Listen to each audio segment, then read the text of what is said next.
Development ये हुआ कि राजभर को और शिवपाल यादव को अखिलेश यादव ने एक तरीके से भारतीय जनता पार्टी के पाले में ही दिख खड़ा कर दिया है ले जाकर के। तो कुछ तेवर कुछ जगहों पे दिख रहे हैं, लेकिन वो भी विपक्षी एकता की जो राजनीति हो रही है उसमें अखिलेश यादव भी शामिल नहीं होते हैं, टीएमसी भी शामिल नहीं होती है। तो इससे क्या लग क्या रहा है जी? देखिए अमरीश जी, कुछ नया तो कहने को बचता नहीं है। 2 दिन से मैं कल भी सुन रहा था आप लोगों की बातचीत, और 2 दिन पहले मैं भी था शामिल। दो चीजें हैं। एक तो इसमें कोई शक नहीं कि जो सत्तारूढ़ दल है, ये भारतीय जनता पार्टी और प्रधानमंत्री मोदी जिस तरह से विपक्ष को खत्म करना चाहते हैं, उसमें तो कोई शक ही नहीं है कि वो एक पार्टी का शासन पूरे देश में लागू करना चाहते हैं और कर रहे हैं खत्म। आने वाले समय में वो करने में सफल भी हो सकते हैं।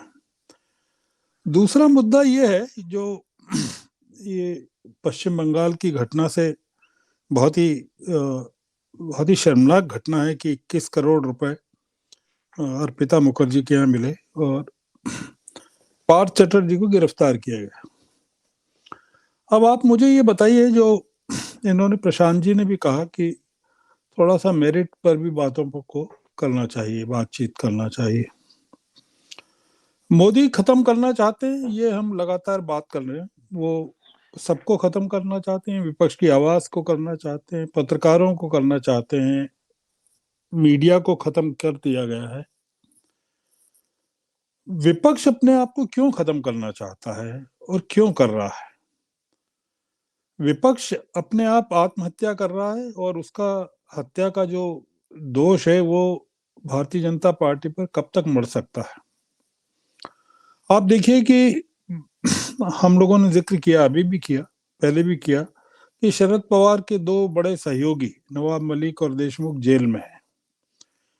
सत्येंद्र जैन की भी बात अभी यहाँ कही गई। पश्चिम बंगाल में आप देख रहे हैं कि किस तरह से आज घटनाक्रम हुआ और ममता बनर्जी ने राष्ट्रपति चुनाव में और उपराष्ट्रपति के चुनाव में किस तरह से व्यवहार किया। अभिषेक बनर्जी को लेकर ईडी की जो कार्रवाई है वो किस स्टेज में है और कब कहाँ पहुंच जाएगी हमको पता नहीं है। हम बेईमान लोगों को विपक्ष में साथ लेकर विपक्ष को कैसे बचा सकते हैं, एक चीज मैं ये जानना चाहता हूं। ये एक एक घटना होती है, हम ईडी को कब तक दोष देंगे? मतलब ईडी को हम कह रहे हैं कि वो ईडी के जरिए सरकार चला रहे हैं। मैं ये जानना चाहता हूं कि अगर इस तरह से 21 करोड़ रुपए मिल रहे हैं, देशमुख के खिलाफ जिस तरह के आरोप हैं वहाँ महाराष्ट्र में, और नवाब मलिक के खिलाफ जिस तरह के आरोप हैं, हम ये नहीं कह रहे हैं कि सत्तारूढ़ दल के किसी आदमी के खिलाफ कोई आरोप नहीं है। हम ये मान के चल रहे हैं कि सत्तारूढ़ दल में जिस तरह का भ्रष्टाचार है उसको लगातार उसमें पर्दा डाला जा रहा है। पर चूंकि हम देख रहे हैं कि जिस तरह की सरकार अभी केंद्र में है और वो जिस तरह का शासन चलाना चाहते हैं उसमें विपक्ष को ही निशाना बनाएंगे, तो हम विपक्ष से किस तरह की उम्मीद करें? अभी प्रशांत जी ने इमरजेंसी की बात कही। इमरजेंसी का हमको अनुभव है, इसलिए बता रहा हूं। जयप्रकाश नारायण के होने न होने की बात छोड़ भी दें, इमरजेंसी में जिस तरह का विपक्ष देश में था, क्या आज उस तरह का विपक्ष हमारे पास है क्या? क्या जनता में जो विपक्ष है आज, उसकी वो छवि है जो आपातकाल के दौरान विपक्ष की थी? नहीं है। तो ये जो मुद्दा है, ये सिसोदिया को के खिलाफ कार्रवाई का नहीं है। सिसोदिया के खिलाफ कार्रवाई हो भी सकती है, उनको भी जेल में डाला जा सकता है। पर आप मुझे ये बताएं कि शिवपाल यादव और राजभर, इनके बारे में आप क्या कहना चाहेंगे? जब ये राजभर जुड़े थे समाजवादी पार्टी के साथ चुनाव के दौरान, और जब ये हवा चली थी कि अखिलेश की सरकार बन रही है, तब मैंने आप ही के चैनल पे कहा था, या किसी और चैनल पे कहा होगा, पूछा था कि क्या ये वापस नहीं चले जाएंगे अगर अभी अखिलेश की सरकार नहीं बनी तो? वही हो रहा है।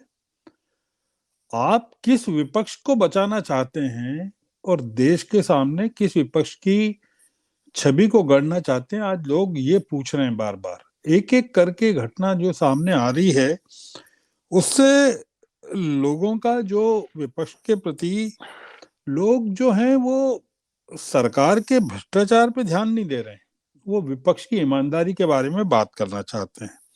तो हो ये गया है कि जो मोदी की ताकत है, वो मोदी की अपनी ताकत अपनी जगह है, वो विपक्ष की कमजोरी को अपनी ताकत बना रहे हैं।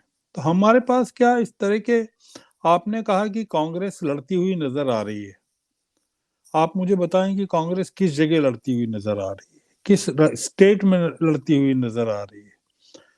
हम दिल्ली में जो सोनिया गांधी की ईडी के सामने पूछताछ हुई, उस दौरान जो गिरफ्तारियां दी कांग्रेस के नेताओं ने, हम उसको कांग्रेस को लड़ता हुआ मान रहे हैं क्या?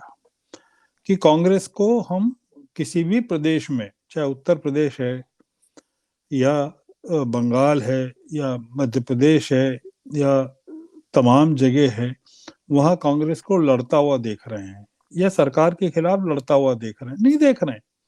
मैं तो अपने खुद के प्रदेश में देख रहा हूं कि वहां कांग्रेस अपने आप कोई लड़ाई के दम पर, जनता के असंतोष को सरकार के प्रति अगर कांग्रेस अपनी लड़ाई मान रही है तो वो गलत चीज है।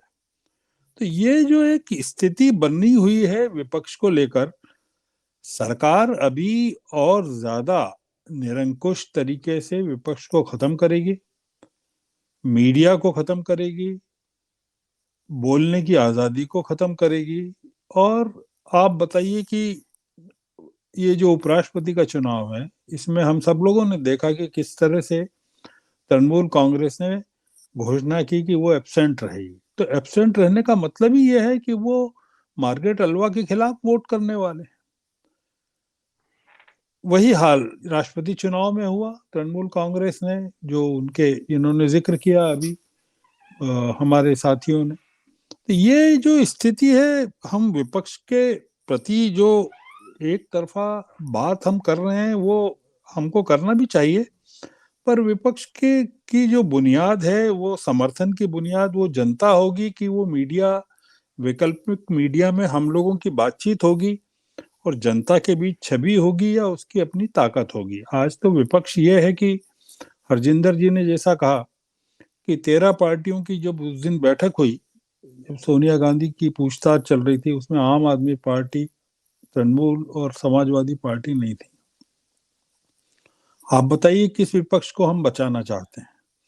तो विपक्ष को अगर बचना है तो वो, मेरे ख्याल से तो विपक्ष खुद भी बचने की स्थिति में नहीं है, वो चाहता नहीं कि वो बचे। जैसा कह रहे हैं, सभी लोग कह रहे हैं कि विपक्ष अब इस समय ऐसा है कि वो अपने अपने राज्य में अपनी अपनी पार्टी को, अपनी अपनी सरकार को बचाना चाहता है। और पोस्ट पोल अलायंस 2024 में जिस तरह की स्थिति बनती है, उसके बाद देखेगा कि किस तरह की संभावनाएं बनती है।